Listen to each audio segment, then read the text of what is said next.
Hey everybody, this is Peter Bowman, and this is the Surly Grognards for December 5th, 2011. I'm joined here this week by my friend Eric Carlson. Say hello, Eric. Hello. Hey, so I've been gaming for much of my adult life and also high school. But yeah, I've done. There's a system out there, probably have at least dabbled in it. Played every edition of Dungeons and Dragons, Shadowrun, all 4 editions. Cyberpunk, the Fantasy Flight 40k stuff, Dark Heresy, Rogue Trader, and the like. Feng Shui, GURPS, some of the Palladium abortions. God, I hate those games. Yeah, we neither of us like them. Yeah, the terrible games. Oh God. So you've also done a fair bit of tabletop wargaming, right, Eric? Yes. I played 40k, Warhammer 40k, Warhammer Fantasy, War Machine, a little bit of Warzone, and oh crap, DreamPod 9 made it. Heavy Gear. Yep. And yeah. BattleTech, Eric. BattleTech. Obviously BattleTech. Got giant robots. I mean, you can't resist its pull. Eric here might be more of a. Hang on a second. Trillian is betraying me. Stupid Trillian. I knew something would bother me. There we go. All right. Yeah. So Eric has been. Eric hasn't been gaming as long as I have because I'm older than Eric, but probably about the same proportion of your life. Probably, yeah. I think I started playing Warhammer Fantasy when I was 12, just because I was buying little miniatures because they were really cool looking, and then I found out there was a game around it. So yeah. Yeah, I did the same thing with BattleTech things. It's like, ooh, robots, and then I thought, there's a game. Holy crap! But yeah, so this is enough of the introductions. I think this week we're going to be talking about alignments, which is predominantly a Dungeons and Dragons thing, but it was a large part of the gaming scene during the 80s in general. Yeah, it sort of infected a little bit of everything for a while. Only the intentionally morally gray games avoided them. Yeah. To be honest, a large part of that's due to the fact that, D&D was basically the first RPG. I think it actually was. So most of them copied parts of that. The only really early, the other really early one didn't have, which is Traveller. But yeah. So alignments have been around for a long time, and basically, for those of you who don't know what alignments are, although I imagine most of you do, alignments pretty much are, at least early on, were basically how you define what your character's sort of moral compass was. And so starting out back in basic Dungeons and Dragons, there were 3. There was lawful, neutral, and chaotic. And then when you moved on to... Oh, right, because the Big Red Box just assumed you were good. No, they didn't. Lawful was effectively lawful good. Oh, okay. It was basically good, neutral, evil, but lawful was good. Being lawful was good. Right. They didn't come up with that sort of other split of good and order, evil, chaos split until advanced Dungeons and Dragons. They said, we could use a bit more definition. We use more finer granularity. Yeah, whatever. You know what I mean. Yeah, it was a finer grain of distinction between the sort of the alignments. So because there's more than just law is not just obviously good. Because I guess you could be. Well, fascism is by definition lawful and by definition evil. So well, I'm not sure. Pretty much, yeah. That's one of those things that you can get an argument, and that's actually one of the cruxes of my problem with alignments in general.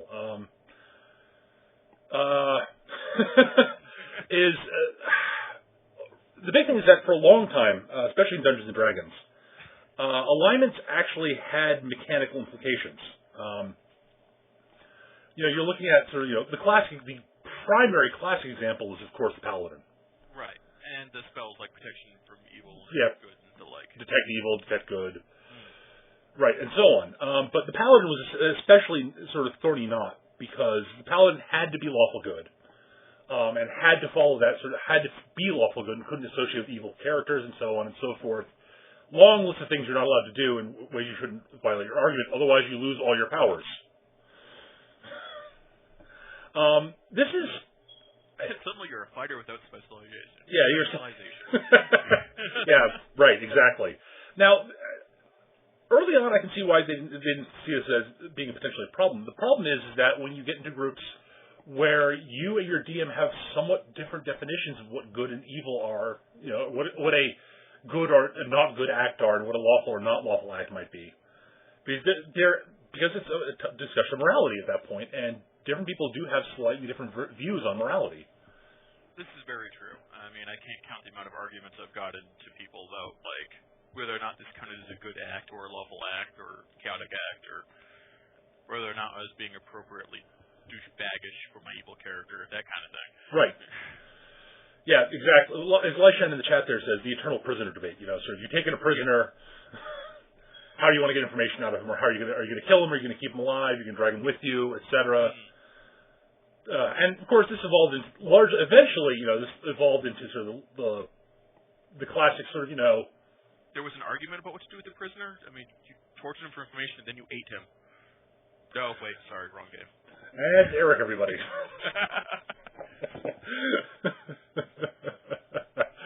But yeah, I mean,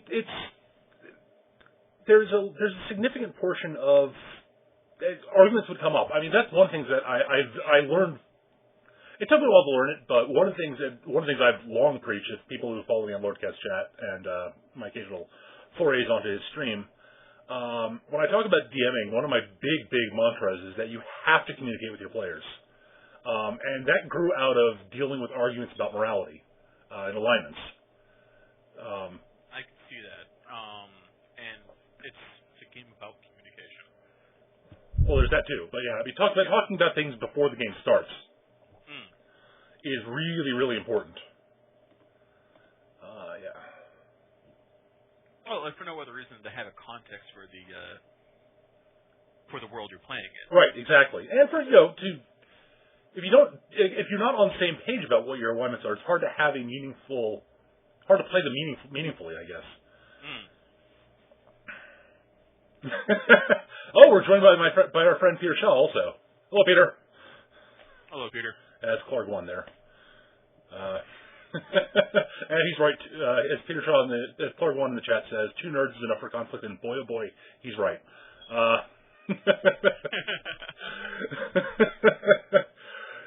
So yeah, I mean, alignments. So they've been there from the beginning, and they're still here in 4th edition D&D, although they've changed over the years, as I've mentioned earlier. At this point, they've removed virtually all mechanical effects from alignments in 4th edition. Thankfully. Yeah, I agree with you on that one. I've largely come to the conclusion that alignment's primary purpose at this point is, and best purpose, I think honestly for a long time, for overall, has been what they're best suited for is as sort of guidelines for, especially for newer players who are not used to role playing. It's a nice, quick, easy definition to sort of get a handle on what your character believes in. This is, yes, absolutely. I mean, you can run around arguing the virtues of having a mechanical, words are difficult, language. You can run around and argue about the benefits of having alignments linked to mechanics all you like, but ultimately you will be wrong. Eventually you'll run into someone where you'll be, yeah, exactly. You'll be in a group, and you'll be wrong as far as the other people in the group are concerned. Yes. And that can provoke interesting discussions. It can provoke fascinating roleplay also. And can grind the game to a halt for several sessions. That's the other problem, yes. So yeah, I've come to, I love how 4th edition handled that. I was sort of confused by the fact they stripped out a couple of alignments for no readily apparent reason, in my opinion.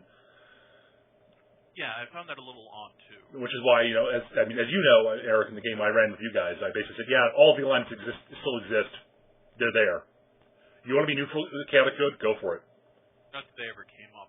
Right. Well, no, because we really basically ignored alignments in that game. You just played your characters because everyone in that group are longtime role players. So you chose your character personalities, you chose what your character's ethos was, and you went with it. And you basically wrote down your alignment on the sheet because it's there, but also most of you were unaligned, if I remember correctly. Yeah, we didn't bother with. Well, I just wrote unaligned because it was just sort of the catch-all we don't need to. Well, except for Chris's character.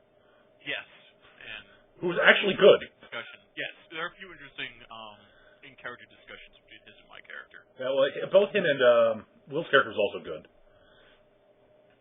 Was Will's character good? Oh yeah. And why the fuck was he using the soul-eating sword? Not that that matters for you lot listening. Well, he didn't know it was a soul-eating sword when he started using it, but that's another topic for another time. Wow, at some point I will talk about that. But yeah, but it prompted a lot of really good character discussions. It really did, actually. In character roleplay in that group was, as usual, with you guys, quite good. Thank you. Well, yes, we're awesome. Well, you guys are all really good at getting into character, and you guys, as I said, you guys don't need alignments. I mean, we play a lot of systems that don't use the alignment system at all. Yeah, and we still have the traditional alignment headbutting. Yeah, it's amazing how that happens. Yeah. Well, it's like the classic sort of, all this sort of, like the classic, God, I mean, the Star Wars game Chris was running with, that I was playing in, where, the number of times I ended up butting heads with Will's character. Yes, it was at least 3 times a session. Yeah. Largely because Will never actually figured out my character's actual morality, but that everyone else in the group did. It's like, I think Will's character hadn't figured it out. I think Will did, but his character hadn't. That's entirely probable, actually.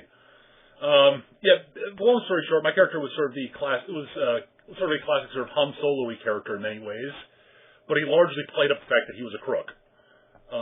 But he was basically a good guy at heart. You just had to find the right buttons to push with him. And Will never did it. Which everyone had figured out by the 4th session. Yeah, well, I didn't make it that subtle, did I? No, not really. So at this point, I mean, there are a lot of alignments out there, but I mean, a lot of alignments. There are a bunch of alignments. The Palladium has them. Of course, Palladium decided to use different names for them. I forget. Yeah, like Aberrant and Paragon and the like. I don't remember. Yeah, Palladium. Hell, even Fatal has fucking alignments. I found this out because Jason drugged me into rolling up Fatal characters on his stream a while ago. That was an exercise in pain and agony.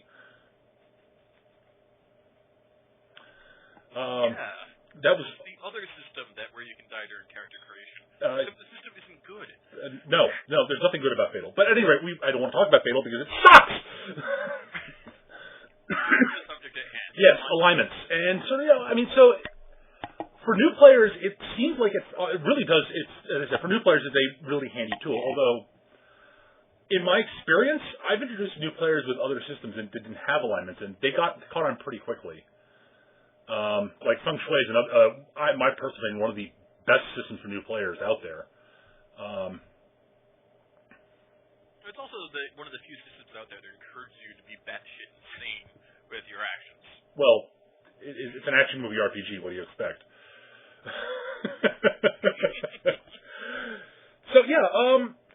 Wow. So that's sort of the take on alignment. That's sort of at least my basic sort of view on alignments is sort of the they're a tool to put in there for. I find they're also a good tool for when you're with a new group that you maybe don't know so well or haven't played with a great deal. Okay.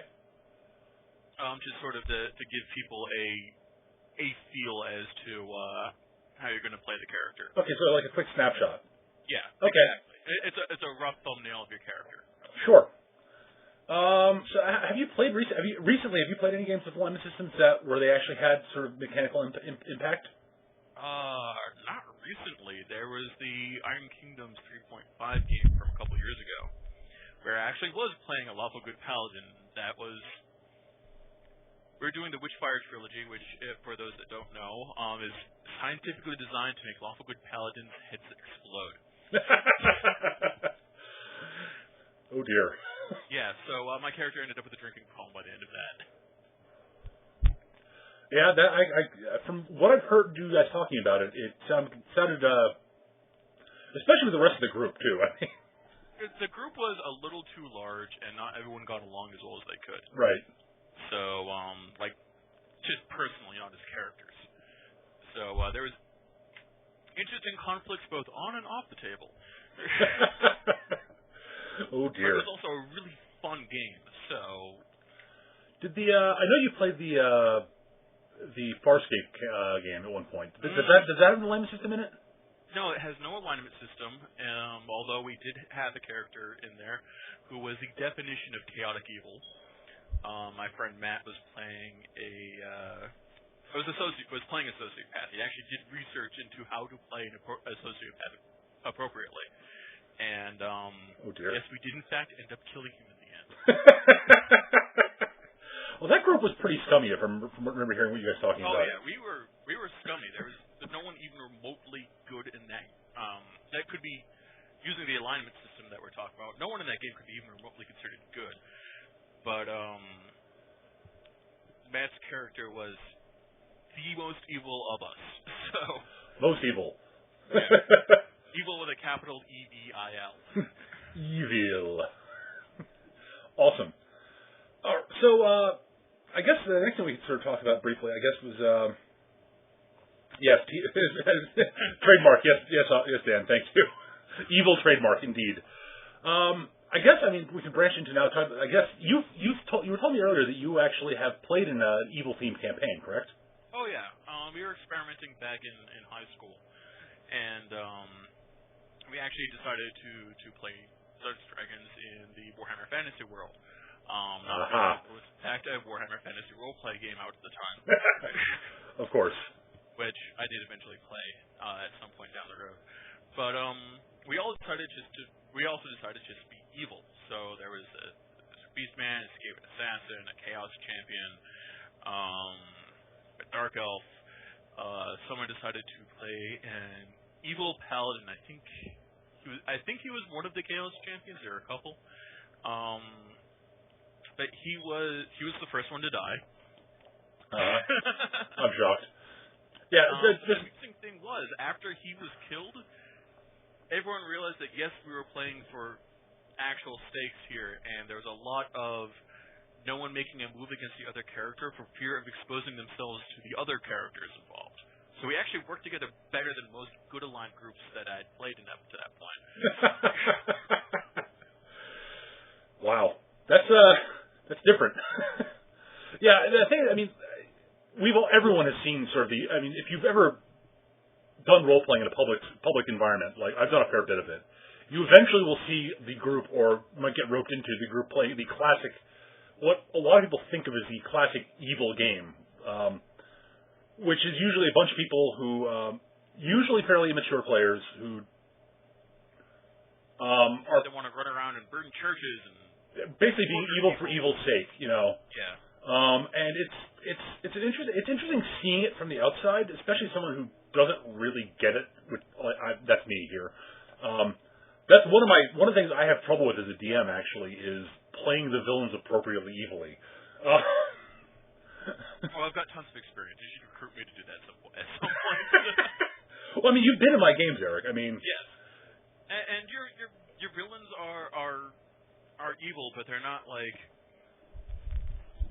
They have too much good in them to be appropriately vile. Yeah, I'm actually pretty good at doing sort of the.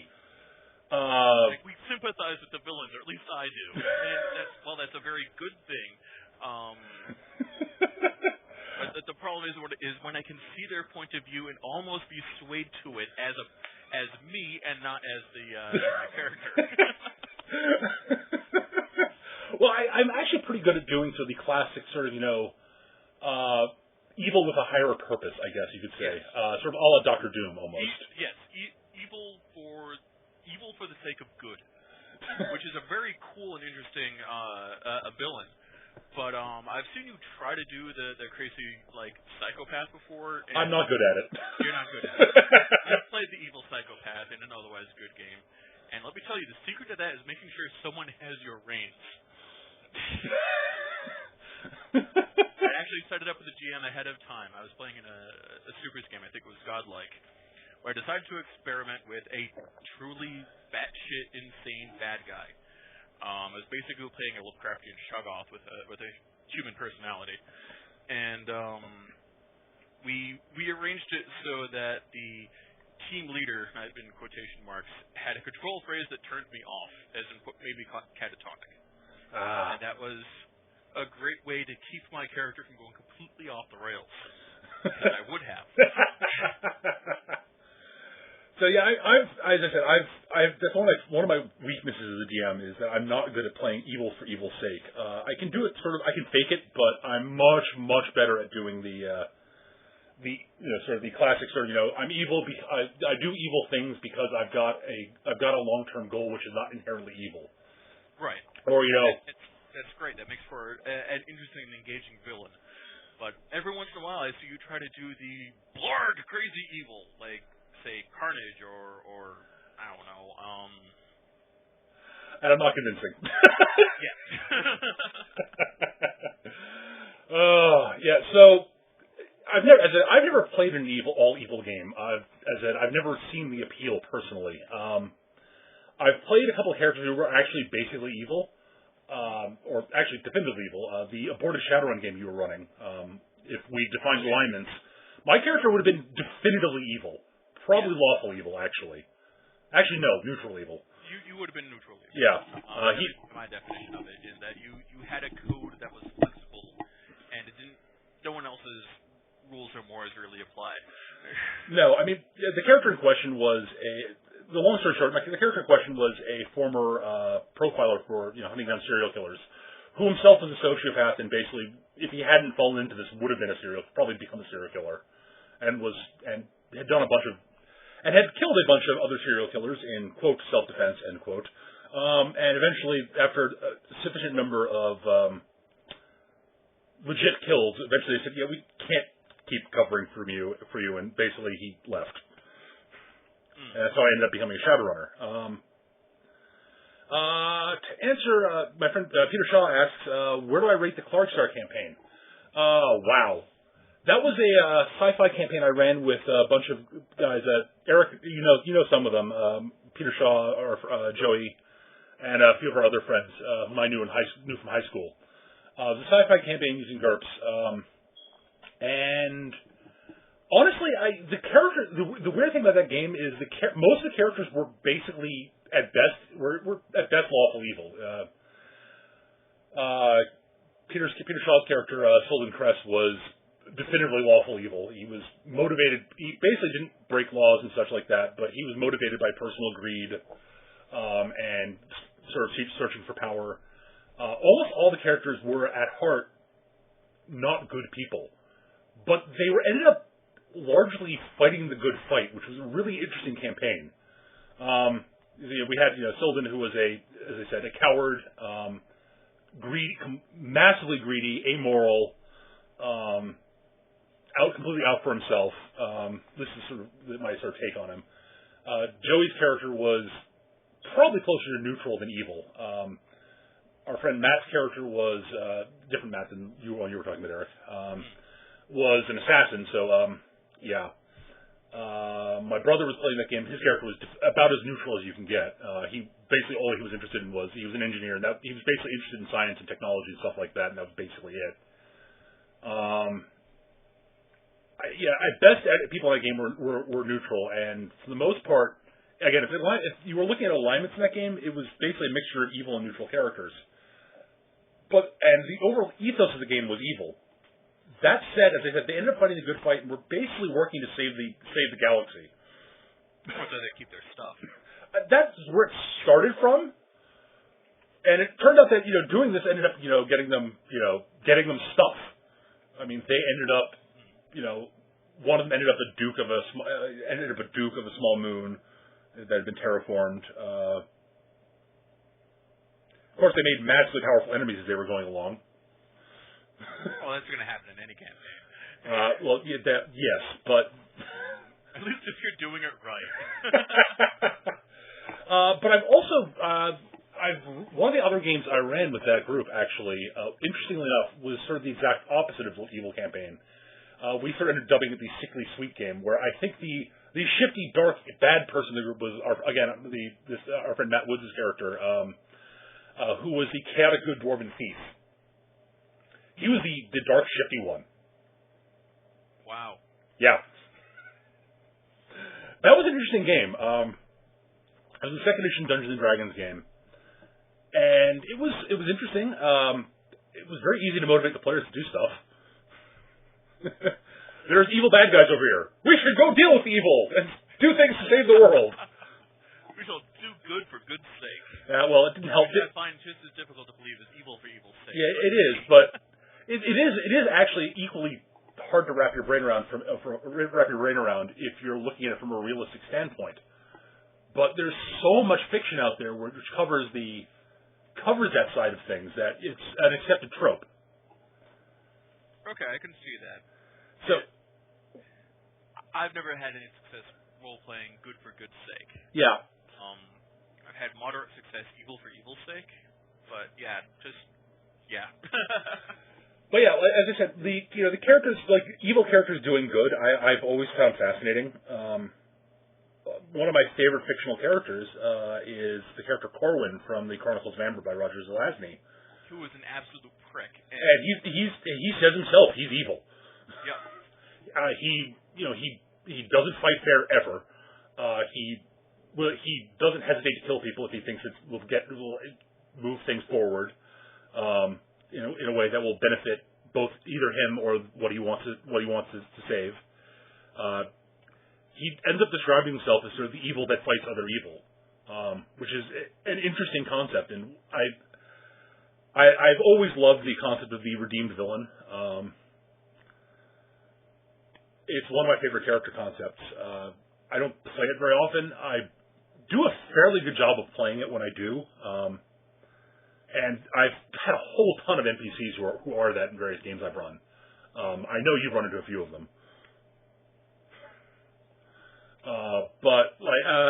Corwin is, I wouldn't say he's a reformed villain, but he's definitively evil fighting evil. And he's one of my favorite fictional characters. He's the guy that the good guys keep in their back pocket when things get nasty. Right. So the Sickly Sweet game was a lot of fun, but it was very strange. It actually really was kind of strange. I mean, I've run lots of games where all the players were playing good characters, but none quite to that degree. Also, I have to say, Peter's character in the game was hilarious, just because he was, if I remember correctly, he was playing a paladin with the samurai kit. So he had to both follow the paladin code of honor and Bushido. Wow. Okay. Yeah, just think about that for a couple of minutes, folks. You think following the paladin code of honor can lock you up and make you unable to act? Throw Bushido on top of that. Have fun. You better hope the rest of the party's on board. They were. And he was a Ronin at the time, I believe, but when we started the game. But still, it's just one of those, wow. Especially if you read the Samurai Kit in second edition. There was mechanical implications for, failing to follow Bushido. I think you earned experience like half rate or something like that, and stuff like that. And of course, that was, eventually you leave the point your liege lord tells you to do something evil. Right, and you break. Follow it and lose your paladin abilities. So you basically either you follow your paladin abilities and you follow his orders and you lose your powers, or you basically either commit seppuku, or you basically leave the service and become a Ronin. Those are your options at that point.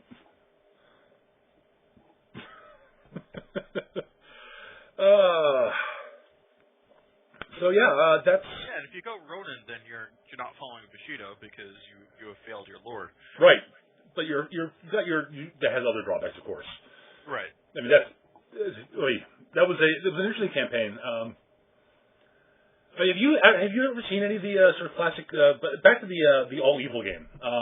Have you actually experienced any of the sort of the not particularly well role played evil games? Yes. Yeah. Those largely devolve into paranoia, honestly. And I mean, I don't mean paranoia as the mental state. I mean paranoia as the classically brilliant beer and pretzels RPG. Or it's just a roving cast of characters as people bump one another off, and nothing actually gets done in the campaign. Yeah, it's interesting. I've seen a few evil games where it looked like they were actually getting things done, but I sit there and I listen to these people and I sit there looking like, what? Really? It's hard to explain for me because I just don't get some of the things that they were doing. I mean, so yeah, I mean, a poorly done evil campaign will devolve into paranoia, and not the fun, haha, that was a great kill you got on me, but I've got another clone type of paranoia. The kind that ruins friendships paranoia. Oh dear. Let's see. Which is why I only suggest doing an evil campaign with experienced role players. Yeah, that is largely my take on it. Also, if you want to do an evil game, if you have new players, it really, at best, I will say this flat out: if you're planning an evil campaign, and if the players don't know each other, if they are new players or don't know each other well, or both, you have to have everybody sit down and talk about what they want to do this game. They have to talk. You have to talk with each other about this. I mean, communication. Everyone has to talk with each other and be sure you're all on the same page about what you're looking for in the game and what type of game you're playing.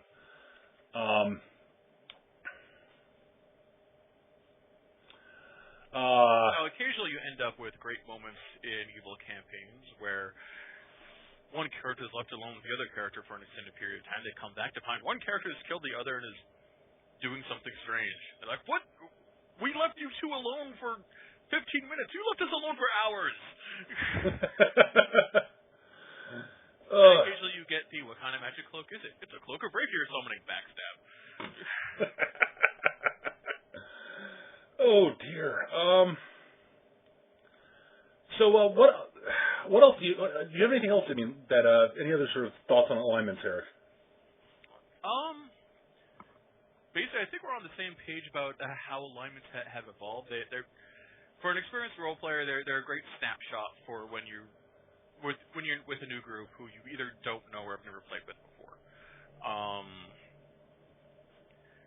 But other than that, if you've been playing for a while, you can largely just leave them in the book and don't touch them. Yeah, that's sort of my take on it.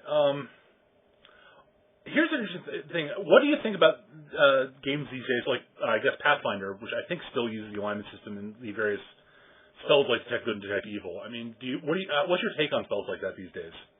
Honestly, if you're playing like the sort of classic high fantasy sword and sorcery, that works, but it has to be part of the campaign. You can't do a fantasy morally gray game and include spells like that, or you limit them severely to things that are inherently evil or good, like Detect Evil detects like malignant undead and demons, and Detect Good detects saints and angels. Okay. Yeah, I asked that because you primarily are a player, and right. I'm primarily a DM, and I have to say those spells drive me bonkers as a dungeon master, or game master, whatever term you want to use, because players often will try to use them, and not all, depending on the group, obviously, but you often will see them trying to use them to short-circuit adventures, and it makes running some games a lot more difficult because. Okay, well, we need to find out who the bad guys are. Well, we'll detect evil. Now, there are ways around that, but there's the classic ways around that. Like, there's an evil guy here, but he's not one of the villains. Or the main villain is actually neutral. But if you keep doing that, eventually it starts feeling kind of artificial, in my experience. Yeah, and you will always have one person go, I bet that guy's the villain. I shoot him. but you're in a meeting with the Viscount. I don't care. I'm shooting his advisor. He's obviously the main villain.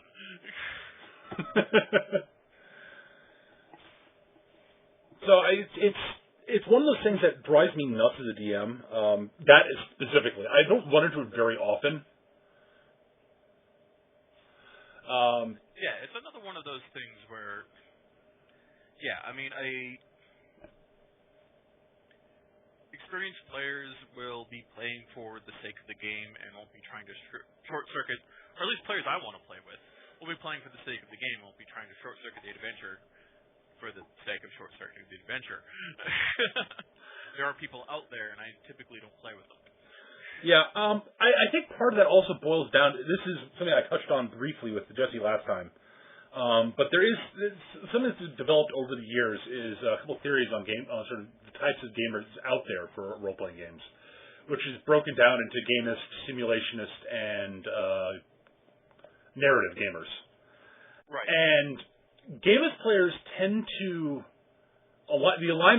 mechanical alignments tend to play into sort of that sort of situation. Like, you know, they're trying to game the system because that's what they're interested in. I've played with gamist players, pure gamist players. You know, they enjoy that. They're fine players, but they don't understand sort of the whole, well, he's evil. I've detected he's evil. I don't see why I wouldn't, you know, treat him as an enemy at this point. It says I'm good. It's like it's tough because they approach things differently. They get certain different things out of different parts of the game. So I suspect, having not run very many games, that a good way to short circuit something like that is going, yeah, you could do that, but you're also breaking a bunch of laws because you haven't actually committed any crimes. Yep. Yeah, as people probably know, I personally fall sort of somewhere between gamist and simulationist overall as a gamer. I'm more along the lines of narrative and simulation. Yeah. So yeah, it's interesting. I really haven't played a game in a long time where I've actually had to really think about it and enforce. Been in a game where I either have to enforce myself or had enforced on me, or as a player had enforced on me, alignments enforced on me, because I favor these days. I primarily favor. I mean, I've been playing a lot of 4th edition Dungeons and Dragons where that's not the case, but I've also been playing a fair number of. I play non-class based systems. And those don't tend to have alignments in them. They tend to be a lot more freeform. Yeah, in general. I play a lot of Hero System and GURPS, which don't have alignments. So I'm a little bit out of practice in dealing with them in some ways, I guess. So I'm a little rusty on that stuff. But at the same point, I've largely left alignments behind like years ago, and just only pay them lip service when it's necessary. Like, if I'm playing a paladin dedicated to a good deity, I'll try to do good things and follow the law because it's the right thing to do because the law is what holds society together, blah, blah, blah. Whatever. Right. And I don't need to be told what's lawful good and what's not when I'm playing that character. I'm also going to point out that every time I play a good aligned character where it's something where I have to write down my alignment, and have any kind of religious bent like a paladin or a cleric, I suck. The dice hate me. I'm playing Parn from Lotus Wars every time. The Parn charge. Yeah, so, that's pretty much, you know, I really don't have a lot more to say, honestly. I mean, I've touched on most of my sort of takes on them. I mean, to sum up sort of my take on it, alignments are most useful at this point for, as I said, guidelines. guidelines and snapshots of your and a quick snapshot of what your character's ethos is, and beyond that, honestly, I would prefer them not be in the game. I mean, I would have been happier if 4th edition not had them in there at all, but that was a sacred cow too far, I guess, for them. Yeah, I mean, 4th edition slaughtered a lot of sacred cows, much to many people's chagrin. The sacred cow burger was so tasty. I personally don't mind 4th edition. I don't like it any more or less than 3.5, which makes me a heretic to both sides. I've gone on about my takes on 3.5 before. Yeah, we all heard you and Leland rant at one another. Oh, as I said, 3.5 is I understand why people like 3.5. I don't like it as a DM, just because, and it's not the alignment system, it's other stuff, but that's neither here nor there, and that's a topic for another time, really. Do you have any further thoughts on alignment, Eric? I will say that one great thing that alignments have delivered unto us is the alignment chart done with characters from your favorite TV show or movie. Those are funny. I will agree with that. There's a brilliant one with the characters from Firefly. Oh, Firefly, yes. I haven't seen the Firefly one. Oh, it's really good. It's really funny. I imagine, that one would be good too. But the Firefly one's really good. And with that, I guess we'll open up if anyone in the chat has questions. I'd love to take questions at this point because we got 15, 20 minutes to fill, and I honestly don't have a lot more to say about alignments. We sort of agree too much. Yeah, we kind of agree on alignments for the most part. So if you've got questions or if you disagree with us on something, please fire it up in the either about alignments or just general gaming questions. I'm willing to take either at this point. We've got 20 minutes to fill, so fire away. If you're listening and you want to fire questions, come over to the stream at www.twitch.tv/mechagm and join the chat there, and can fire questions into there. Mexrage asks, what's the argument of alignment versus character development?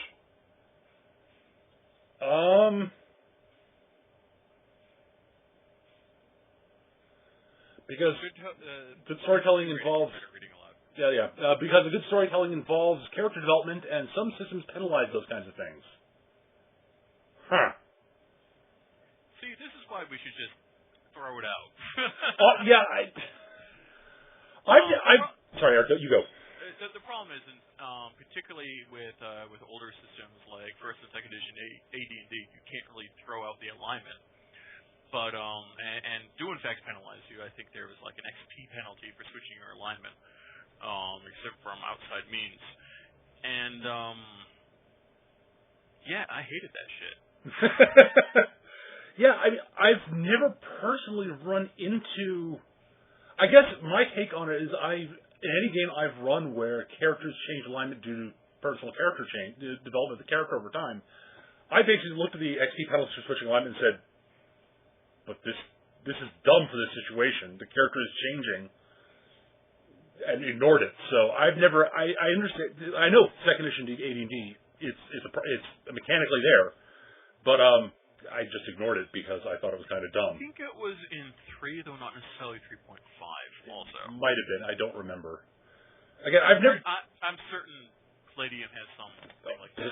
Palladium. The wrong choice to make. Palladium has made the wrong choice. For the most part, yes. But yeah, I honestly, as you can probably guess from what I'm saying here, alignment can go hang if it gets in the way of character development. In my personal opinion, character development. If your character is changing due to what's been happening in the game and how you're playing your character and how you see your character changing and growing, then your character does that. Well, yeah, 3.5 of course strips their power. Of course, up until 4.0, paladins had to follow their stupid alignment codes, and otherwise they lose their powers. And again, honestly, I shouldn't say stupid alignment codes. And here's the thing with paladins, particularly lawful good ones. I saw personally, I see that the loss of lawful good is more losing your faith, and that seeing as a paladin theoretically draws all his powers from his faith in his god and his ethos. Changing the alignment means rejecting that, which means that, of course, the god's going to script that. You've lost your faith in your god. Okay. So that makes sense. Sure. And again, I don't have a problem with that per se. Again, it's just that, that situation where the player and the DM don't agree, even if they're mostly agreed, will almost always be subtle differences, and I've seen it happen before in games where I've not been playing, where a DM will say you've done something against your code, or more. I shouldn't say that. I don't think I've ever seen a paladin actually strip of their powers, but I have seen DMs basically say, "Do you want to actually do that?" That's against your code, and the player saying, "No, it's not," and an argument ensuing. And while in-character arguments are a lot of fun and really cool, out of character arguments at the table, not so good. They bog the game down, and nothing happens. It grinds things to a halt. Nothing happens. And at best, it can lead to bad feelings, and that's really what you don't really want to have. The scenario can lead to the game just ending. Yeah. So I mean, the group breaks up from people ranting, and people don't talk to each other until everyone gets drunk at a party and they make up. But so as I said, so again to summarize my answer to Max Rage, if alignments get in the way of character development, I throw it out. I just ignore alignments at that point. So your alignment if alignments have a mechanical impact, sure, your alignment will change. If you're a paladin and because of character growth that happens, I guess you'll lose your powers for a while. I'll try to find a way to get you something back for that at some point in the game. I don't know how I'd handle it. I have to talk with the player about it, basically. When I was playing through the Witchfire trilogy, in the Iron Kingdoms game, like I said, I was playing a lawful good paladin, and a lot of no spoilers, but a lot of the Witchfire trilogy involves the characters having to associate with dubious people and make choices that of morally questionable language. Word hard. Anyway, as I was saying, and my character at the time was on the verge of losing his powers from what he was doing. Until I sat down with the GM at the time and talked it out with him, and which was easy to do. We saw each other freaking constantly, and basically what we did was we saved my paladin powers and my alignment by my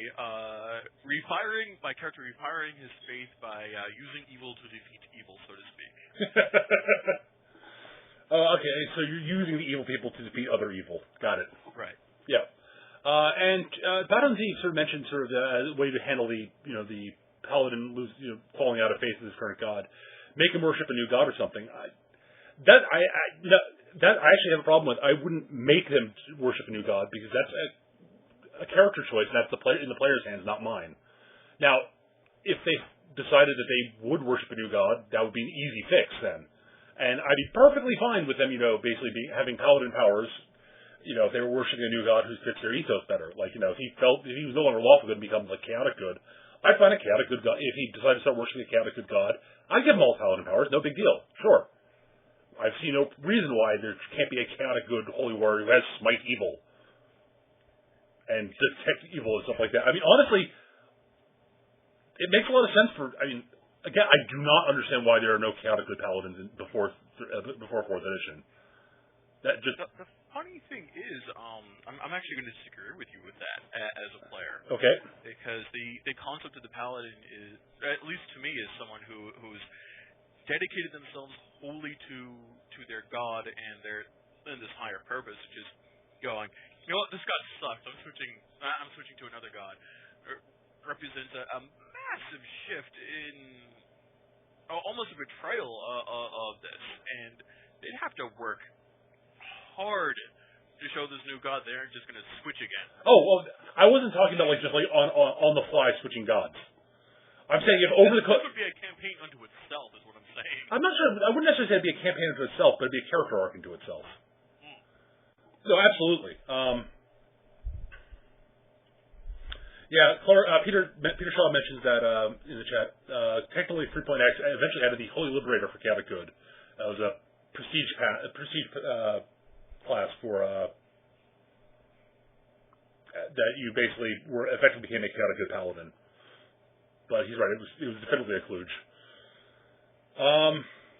But yeah, as I said, basically a paladin falling out of I just don't like penalizing players, their character power abilities that they sought out, they built their characters around, for them actually playing their characters the way their characters should be played, in the way over developing their characters.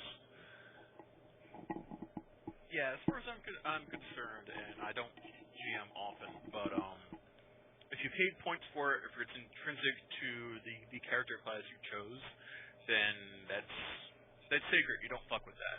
Yeah, and losing your faith, and basically, if you're a lawful good paladin, and over time your character sort of slowly falls out of lawful good, I would help you try to find a way to not lose your powers, even if it makes sense your character is no longer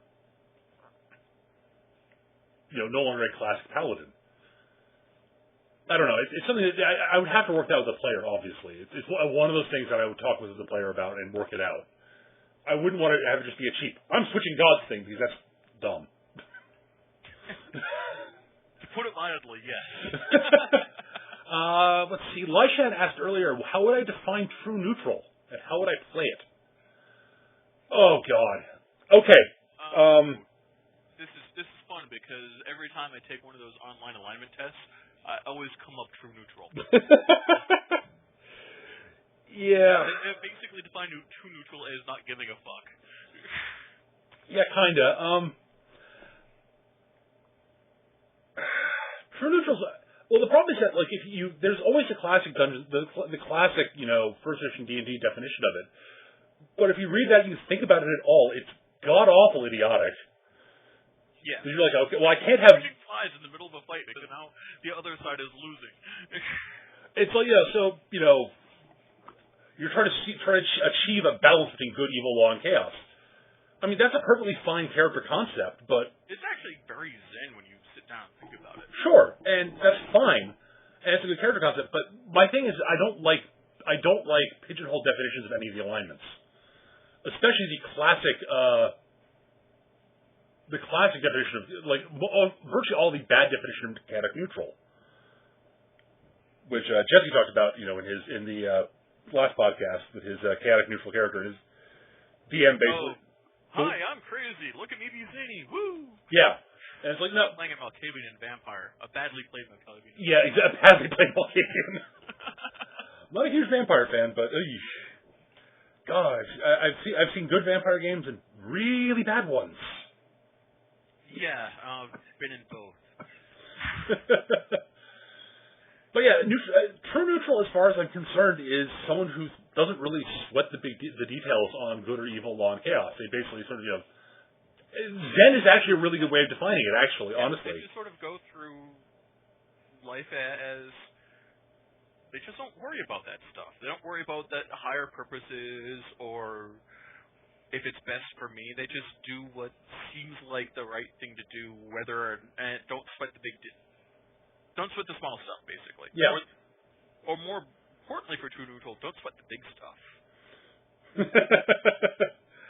Honestly, that's one of the things I like about the 4th edition is the introduction of unaligned, which is different than neutral.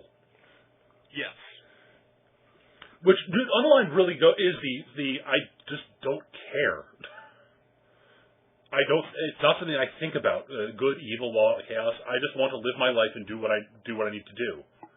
And I mean, you can say that what they do in various ways are good or evil or what have you, and they're focusing on the stuff, but or chaotic. Right, but their actual their personal take on it is, I'm going to do what I'm going to do. I mean, and if it means helping, Honestly, if it means helping my friends fight this evil thing, sure, I'll do that. They're my friends. I want to help my friends. You'll stand with your droogs. Right. And that's fine. But at the same time, if your droogs start doing stuff like eating babies and raping priests, then we're probably not going to hang out with those people because they're probably going to do similar things to you at some point. So, while your crazy sociopath psycho killer or psychopath is going to be woohoo, let's go stab some babies. I'm Chris Eddie. I put babies on spikes. Eddie Izzard is wonderful. All right. Yeah. Please tell me I haven't seen a player cleric that's a child rapist. No, I have not. I have not. I was just using that as an example. Yeah, as an extreme example of, dear God, that's awful. Yes. Honestly, I mean, I run games with evil characters. Usually, and I should say evil in quotation marks. Because again, most games where I've had evil characters were not alignment-based games with alignments in them. Usually it's either GURPS or Hero System. Honestly, the game I'm starting to run with, that just started up with Eric here and our Tuesday night crew. Most of the player characters that are actually pretty evil. Well, sort of. Some of them are. I mean, it's a little early to tell at this point. They're all sketchy. Yes, absolutely. Well, Hannah's character is definitely evil. Hannah's character is evil. Your character is a pirate, but he's sort of a swashbuckly pirate. So he's less about even money, although that's a big part of it. He's more about personal fame and glory. Honestly, if I was pegging an alignment on him, I'd say he's probably chaotic neutral. Yeah, probably. And Chris's character is probably neutral. Yeah, Chris's character is probably straight up neutral. Will's character is probably lawful evil, actually. Yeah, Will's character is probably lawful evil. He's effectively the people they told me to kill. God damn it. Yeah, Leon's character is neutral, and Hannah's character is probably neutral evil. Yeah, Hannah's character is the closest to evil for evil's sake we've got in there, and that she's Goon from Titan AE crossed with Mengele. Weird character. Such a brilliantly fun character. Oh, she's hilarious in an evil sort of way. Oh. So do we have any other questions from the chat before we go? I'll give it a couple seconds. Honestly, it's creeping up at 8 o'clock, which means we've been going for almost an hour now. Do I think it's a good... Oh, Max Rage asks another question. Do I think it's a good idea to make a campaign to force evil characters to do good? Okay, here's the thing. I don't make campaigns that force people to do things. As I said, I've run several games with evil characters who end up basically trying to save the world and do good things. And they're often fascinating and really cool. As I said, the Clark Star campaign that Peter Shaw, my friend Peter Shaw, Clark won in the chat there, was a player in. Their characters were basically evil, and they, as I said, ended up saving the galaxy at least once. And they only killed one of the other player characters during the game. Well, they didn't actually kill him per se. Well, they left him in a situation where he's almost certainly going to die. But I've run multiple games where I've had the players were at least predominantly evil, or there were evil characters who were in there. And yes, Peter Shaw, we wish him well. They eventually basically knocked him unconscious, tied him up, and turned him over to Crime Lord, who was after them. Partially because the character in question killed the Crime Lord's son. So they just turned him over to him as sort of I wouldn't say peace offering, but more, look, here's the guy who actually did it. Leave us alone, please. On the idea of forcing players to do anything, I'm fine with rails as long as it serves a purpose and they aren't too constraining. Like, throw me on the railroad to get the players together, that's fine. Throw me on the railroad to progress the next part of the story, because we've been too busy reading Tribbles or something. Okay, but when you're actually like forcing players to do something that is distinctly against what the players want to do, that's bad GMing. Yeah. Alignments and warps? I'm uncertain what warps is. Me either. Define warps. Definition! Yeah, that was Bottom Z in the chat asked alignments in warps, yes or no. I don't know what he means by in warps, so I can't answer the question. Oh, do you mean GURPS? Live action stuff. Oh, LARPs. Okay. My LARPing experience is limited. Same. I played in a live a vampire LARP once. That was special. Not something I want to do again. I played in a live action LARP largely to... Well, there are a couple of reasons. One, it seemed like it might be fun. Two, there was this girl I really wanted to bone that was in it. Basically, I ended up not doing it not continuing on when I had one too many real-life personality conflicts with people in it, and I realized the girl was never going to have sex with me. So I kind of dropped it at that point. Yeah, that would make sense.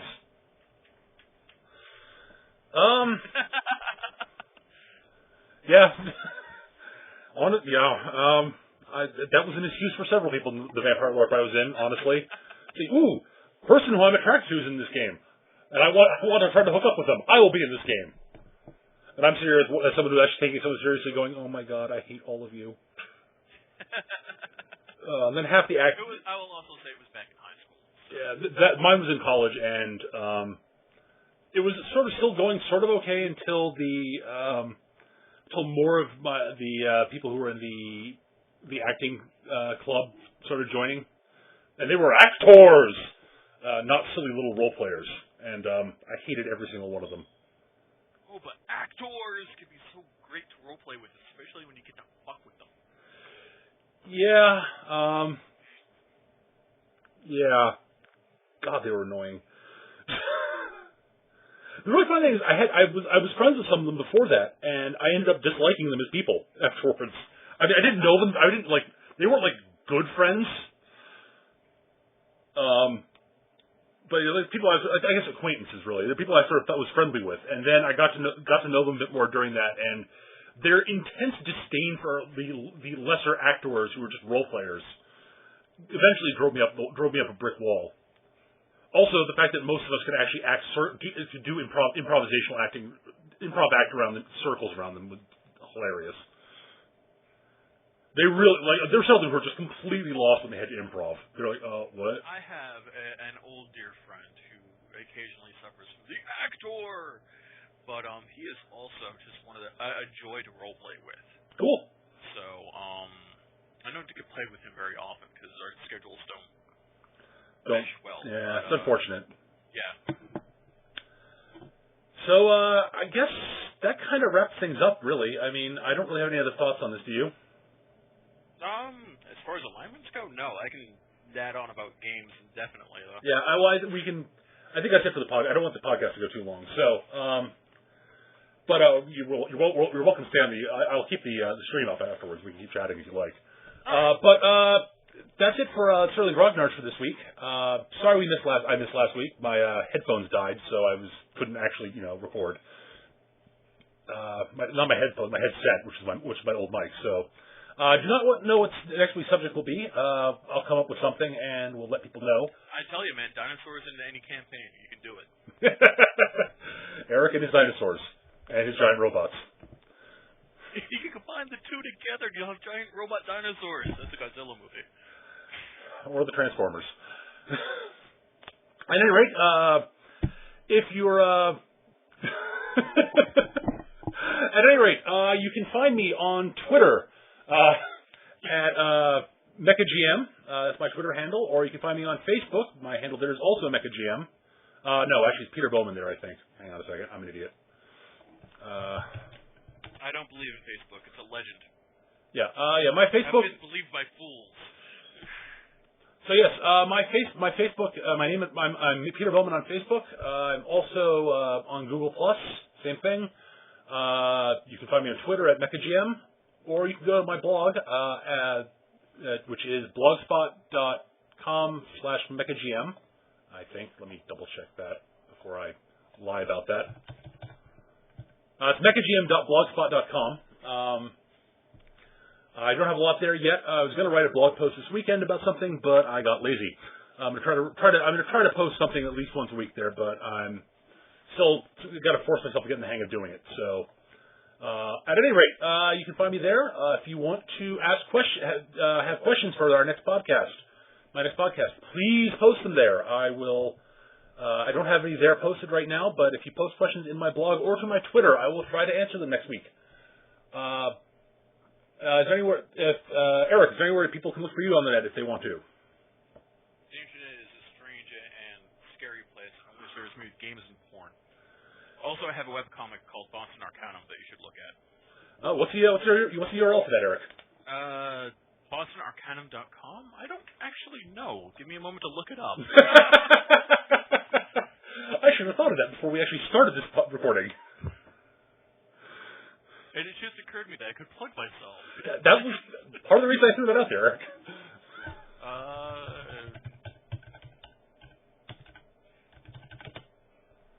It is in fact BostonArcanum.com. So, all one word. Yeah, BostonArcanum.com. I think that's it for this week. So this has been Shirley Grognards for this week. I'm Peter Bowman, and I'm saying Eric Carlson here. Not sure who'll be on. Not sure who'll be on next week with me. It'll either be Eric or it might be Eric, might be Jesse, could be both. Who knows? God, a 3-man podcast would be kind of insane. However, we'll figure something out though. I'll be back next week at very least. Oh, you should totally tap me if you decide to do war games. Oh, damn straight I will. Damn straight. At any rate, that's it for this week. Thanks for listening, and I hope you all enjoyed it. We'll talk to you guys. Hopefully, talk to you all next week. Take care and bye-bye. Bye, humans.